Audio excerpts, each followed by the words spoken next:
Welcome to NSTV dengan full story. Untuk kamu yang belum sempat ke bioskop untuk nonton film ini, kami pilih film terbaik di tahun ini, The Nun Part 2, yang membuat Anda lebih penasaran dan ketakutan. Sebelum kita lanjut ke story full movie-nya, alangkah indahnya jika di like dan subscribe channel ini dan komen ya. Jika kamu suka story full movie-nya, share ke teman-teman kamu yang nggak sanggup beli tiket di bioskop. Check this out.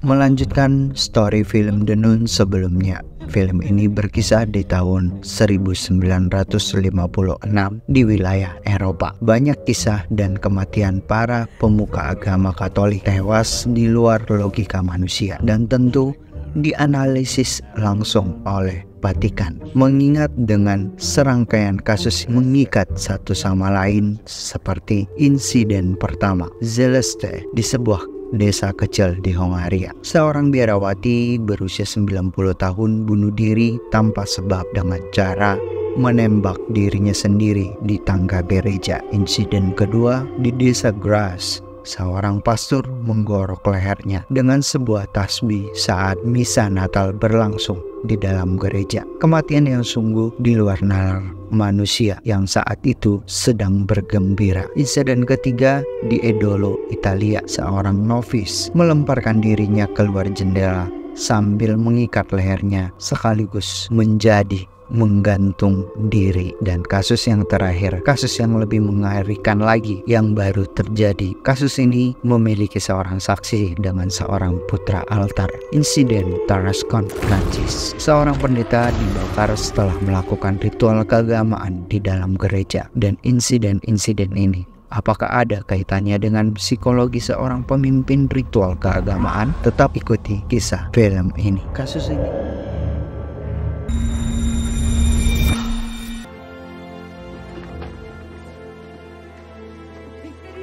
Kasus ini bermula di Biara Santa Carla di pedalaman Rumania. Perkenalkan, Suster Irene dan Suster Debra merupakan best friend di Santa Carla. Kedua suster ini sudah lama berteman saat Suster Irene tinggal di biara ini. Cuma Suster Debra ini anaknya yang sangat bangor dan keras kepala.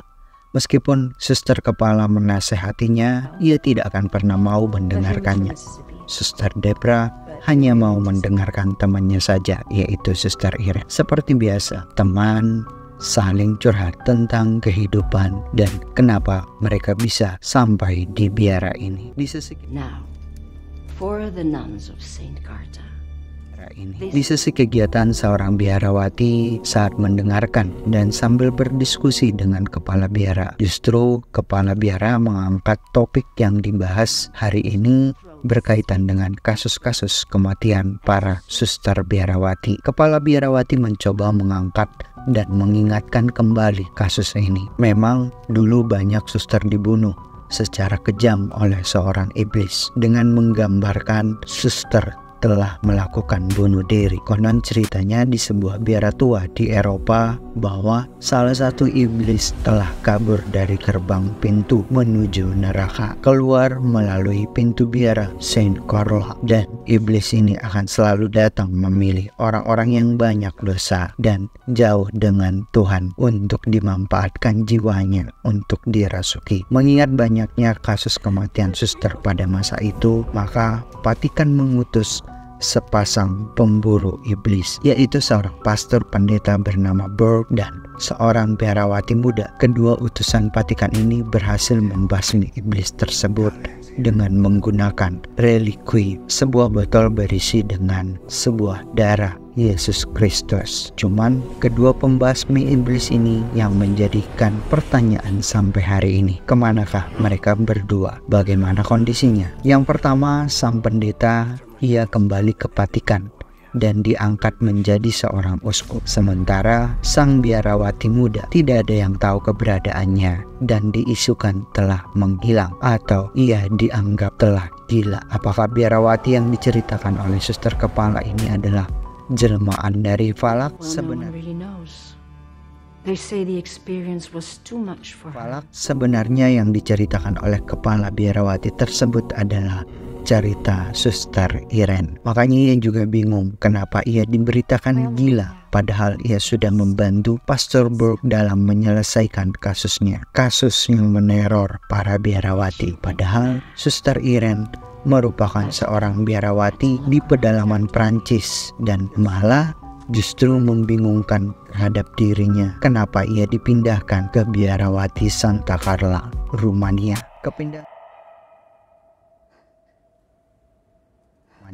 Kepindahan Suster Irene ini juga ke Santa Carla sering membuat ia bermimpi tentang para iblis yang akan datang mengganggu. Untuk lebih jelasnya, Anda bisa nonton di The Nun pertama. Semoga kasus para pemuka agama terjawab dimulai dari Tarascon, Prancis.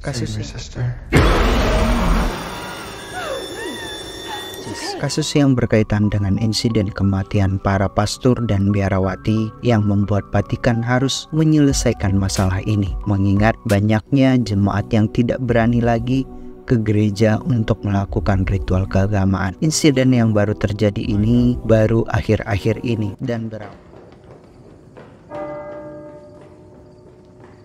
Cerita ini berawal dari sebuah gereja di Tarascon yang diperlihatkan seorang anak yang bertugas sebagai putra altar bernama Jack yang sudah membantu seorang pastor di gereja tersebut. Seorang anak kecil yang diperlihatkan sedang beres-beres di gereja tersebut setelah melakukan ritual keagamaan, dan saat di ruang bawah tanah saat membereskan dan menyimpan air suci, anak tersebut diganggu oleh makhluk halus dengan cara memecahkan sebuah tempat minuman wine.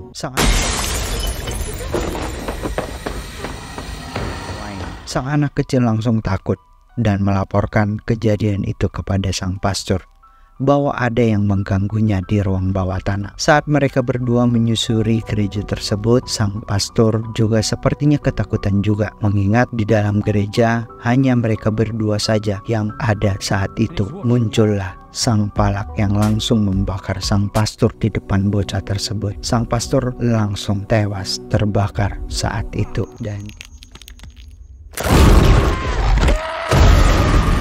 Dan kita berpindah lagi ke Saint Carla. Di malam hari di biara Saint Carla, keajaiban itu mulai mendatangi Suster Irene lagi. Suster Irene mulai bermimpi bahwa ia didatangi seorang tamu yang ternyata Maurice, temannya waktu di biara Santa Carla di Rumania, yang tiba-tiba berubah menjadi seorang iblis yang meminta pertolongan ke Suster Irene agar membebaskannya. Mimpi tersebut hingga membuat ia kebangun sampai mimisan. Sebuah mimpi yang akan membawa sebuah pertanda bahaya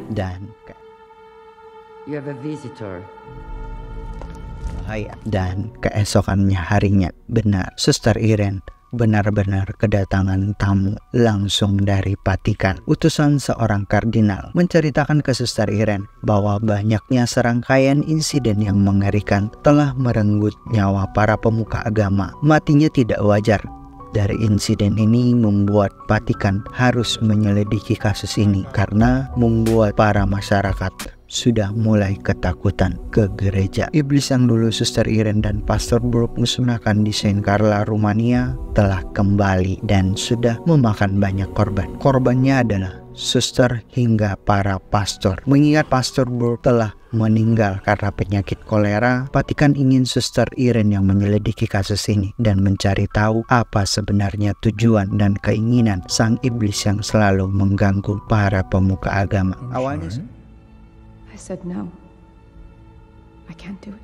Awalnya Suster Irene menolak perintah sang kardinal karena ia tidak mau mati konyol menghadap sang iblis tersebut. Trauma di Saint Carla lah alasan ia tidak mau menuruti Vatikan, karena ia tahu iblis yang ia lawan adalah iblis yang kabur dari pintu neraka. Vatikan juga tidak semerta-merta menyerahkan kasus ini. Mereka juga melihat apa yang ada di dalam diri Suster Irene. Suster Irene yang selalu melakukan keajaiban saat di Santa Carla melawan iblis merupakan salah satu faktor ditunjuknya Suster Irene untuk menyelidiki kasus ini. Vatikan menginginkan keajaiban kembali keluar dari seorang suster Irene agar bisa mengusir iblis ini dan membuat orang damai dalam melakukan ritual keagamaan. Apakah suster Irene mau menuruti kehendak Vatikan?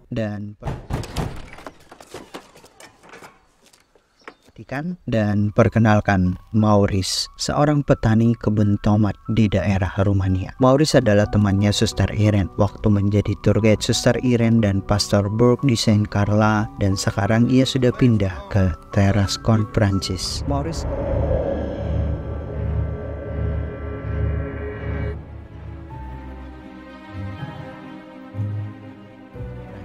Maurice sekarang tinggal di sebuah sekolah asrama, menjadi seorang bantu-bantu di sekolah asrama tersebut, membantu semua kebutuhan sekolah. Di sekolah asrama tersebut hanya ada seorang guru bernama Kate. Kate hanya mengajar di sekolah ini hanya dengan satu ruangan saja dengan beberapa murid. Guru Kate juga memiliki seorang anak yang sekolah di asrama bernama Sophie.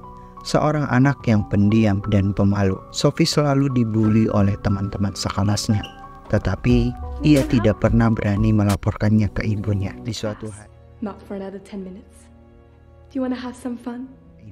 Di suatu hari saat break belajar, Sophie dikerjain oleh 3 murid perempuan. Sebut saja 3 serangkai. Sophie diajak masuk ke ruangan yang dilarang oleh ibu kepala sekolah. Karena niatan jahat sang 3 serangkai ke Sophie, mereka tetap mengajak Sophie untuk masuk ke ruangan tersebut. Dan mereka meninggalkan Sophie sendirian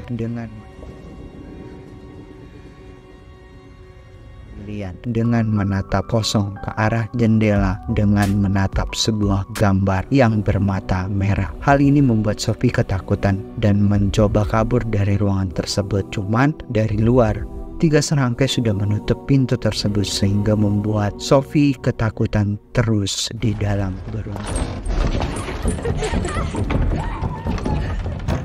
Beruntung Maurice datang.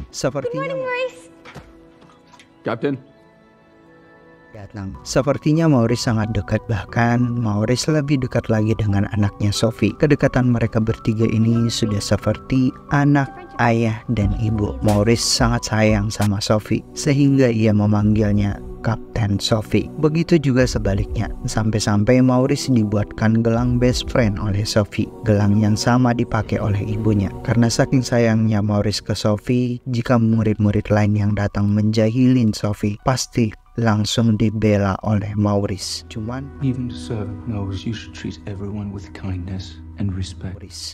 ada hal yang lebih aneh dengan seorang Maurice. Ia sering melamun dan seperti hilang ingatan dan berdiam sendiri di ruangan gelap dengan tatapan kosong. Sophie sempat pernah melihat Maurice saat membereskan tanaman, tiba-tiba melihat Maurice melamun dan menatap kosong ke arah langit-langit.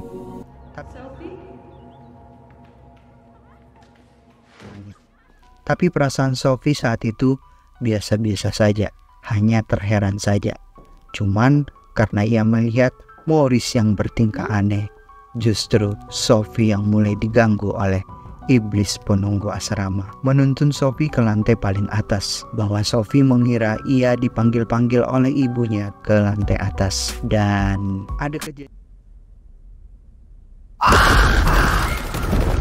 ada kejadian aneh juga tentang Maurice di ruangan penyimpanan makanan.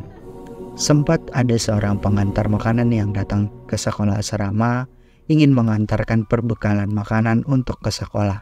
Dan saat ia membereskan makanan tersebut di ruangan bawah tanah, ia melihat Maurice yang terdiam di pojok dengan tatapan kosong. Tatapan ke arah langit-langit juga membuat sang pengantar makanan terheran dan mencoba mendekatinya. Sang pengantar makanan mulai kaget dan mulai ketakutan, dan saat wujud asli Valak muncul di hadapannya, di saat itu juga dia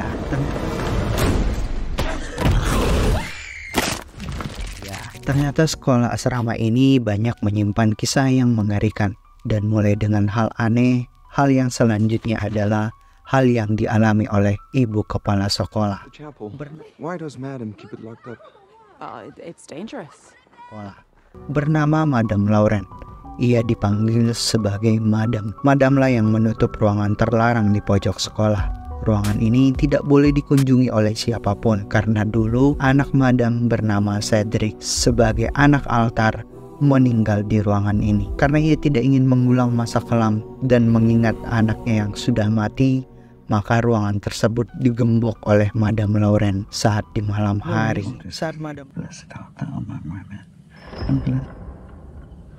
Saat Madam Lauren berdoa, ia mendengar suara dari ruangan terlarang tersebut. Ia juga melihat Maurice yang bengong dan tatapan kosong ke arah pintu. Saat Maurice sadar dan ternyata Madam Lauren sudah ada di sisinya, ia langsung meninggalkan Madam Lauren. Dan saatnya giliran Madam Lauren yang akan diganggu. Ia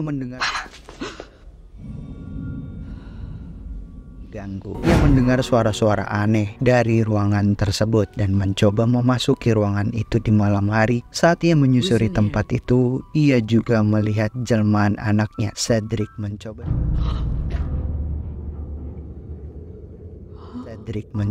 mencari dan ingin berbicara dengan seorang Cedric. Mungkin Madam Lauren kangen sama anaknya, tetapi itu sebuah petaka yang membawa Madam Lauren akhirnya ketemu.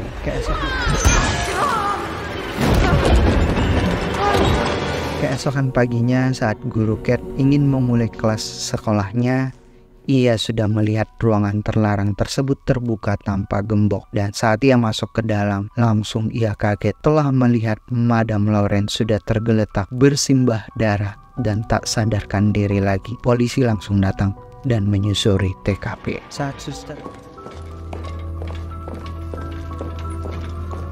I'll find Sophie. Seen her. No.